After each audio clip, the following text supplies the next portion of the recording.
Hi friends, ഇന്ന് നമ്മൾ ഉണ്ടാക്കാൻ പോകുന്നത് നല്ല ചൂടുള്ള ക്രിസ്പി ആയിട്ടുള്ള ഒരു അടിപൊളി പഴംപൊരിയാണ് കേട്ടോ. അപ്പോൾ ഒട്ടും സമയം കളയാതെ തന്നെ നമ്മൾ ഈ പാത്രത്തിലേക്ക് ഓരോ ചേരുവകളായിട്ട് ചേർത്ത് കൊടുക്കാം.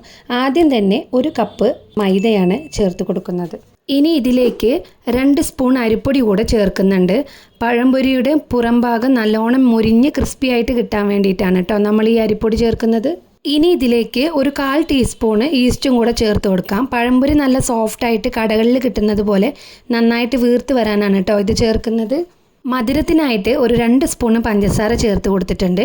കൂടെ ആ മധുരം ഒന്ന് ബാലൻസ് ചെയ്യാനായിട്ട് ഒരു നുള്ളു ഉപ്പും കൂടെ ചേർക്കുന്നുണ്ട്.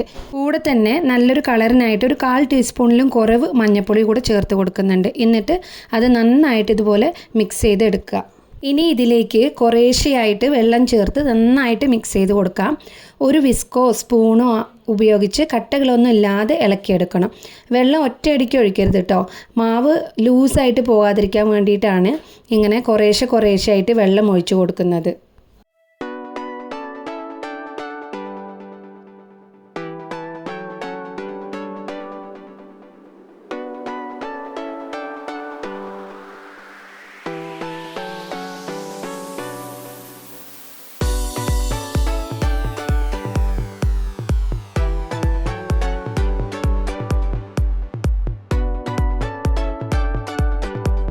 ഒട്ടും കട്ടകളൊന്നും ഇല്ലാതെ നല്ല പാകത്തിന് നമ്മുടെ പഴംപൊരിയുടെ മാവ് ഇവിടെ പെർഫെക്റ്റ് ആയിട്ട് റെഡി ആയിട്ട് വന്നിട്ടുണ്ട്. ഇനി ഇത് കുറച്ച് നേരം ഒരു 10 മുതൽ 15 മിനിറ്റ് വരെ അടച്ച് മാറ്റി വയ്ക്കാം. ഇതാ ഇവിടെ 15 മിനിറ്റ് കഴിഞ്ഞ് തുറന്ന് നോക്കിയപ്പോൾ മാവൊക്കെ നന്നായിട്ട് സെറ്റായിട്ട് വന്നിട്ടുണ്ട്.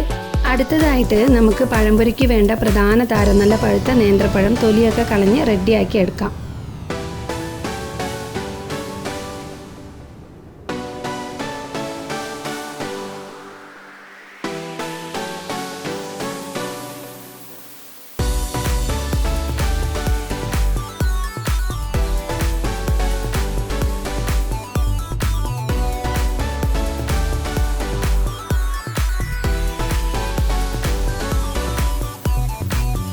ഇനി ഈ പഴം ഓരോന്നായിട്ട് എടുത്ത് നീളത്തിൽ നല്ല കനം കുറച്ച് മുറിച്ചെടുക്കാം. അല്ലെങ്കിൽ പഴം നീളത്തിൽ കട്ട് ചെയ്ത ശേഷം നടുവേ ഒന്നും കൂടെ മുറിച്ച് ചെറിയ പീസുകളായിട്ടും എടുക്കാം കേട്ടോ. അത് നിങ്ങളുടെ സൗകര്യത്തിനും ഇഷ്ടത്തിനും അനുസരിച്ച് ചെയ്യാം. ഞാനിപ്പോൾ ഇവിടെ എല്ലാം ഇങ്ങനെ നീളത്തിലായിട്ട് കനം കുറച്ച് കട്ട് ചെയ്തെടുത്തിട്ടുണ്ട്. ഇനി നമ്മൾ മുറിച്ച് വെച്ച പഴം ഓരോന്നായിട്ട് എടുത്ത് നമ്മൾ റെഡിയാക്കി വെച്ച ആ മാവിൽ നന്നായിട്ട് മുക്കി നല്ല ചൂടായ എണ്ണയിലേക്ക് ഇട്ട് കൊടുക്കാം. വാവ്, എണ്ണയിലേക്ക് ഇട്ടതും മാവൊക്കെ പിടിച്ച് നമ്മുടെ പഴംപൊരി നല്ല അസ്സലായിട്ട് തിളച്ച് വരുന്നുണ്ട്. ഞാനിവിടെ ഒരു ട്രിപ്പിൽ തന്നെ ഒരു 3 എണ്ണം ആദ്യം ഇട്ട് കൊടുക്കുന്നുണ്ട് കേട്ടോ. നമ്മൾ എന്ത് തരം പുതിയ സ്നാക്കുകൾ കഴിച്ചാലും ഈ പഴംപൊരിയോടുള്ള ഇഷ്ടം അത് എന്നും മനസ്സിൽ ഫസ്റ്റ് തന്നെ കാണും. കുട്ടികൾക്കും മുതിർന്നവർക്കും ഒരുപോലെ പ്രിയപ്പെട്ട ഒരൊറ്റ വിഭവം അതാണിത്. നമ്മൾ വീട്ടിൽ തന്നെ ഇത്രയും പെർഫെക്റ്റ് ആയിട്ട് ഉണ്ടാക്കി കൊടുക്കുമ്പോൾ അതിനൊരു പ്രത്യേക സന്തോഷം തന്നെയാണ് അല്ലേ.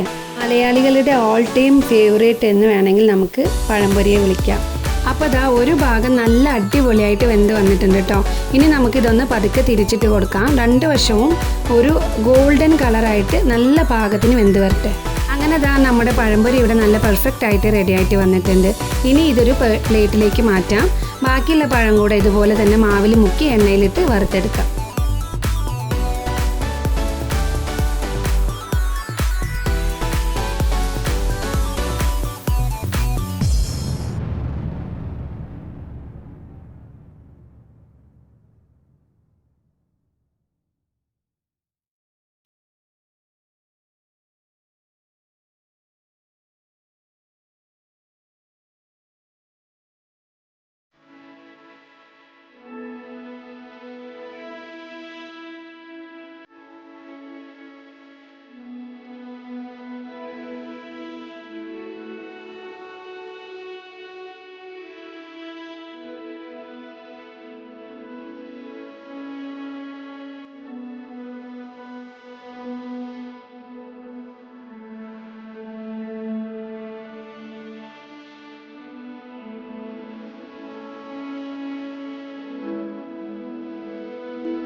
അങ്ങനെ ദാ നമ്മൾ എല്ലാ പഴവും നല്ല അടിപൊളിയായിട്ട് വറുത്തെടുത്തിട്ടുണ്ട് കേട്ടോ.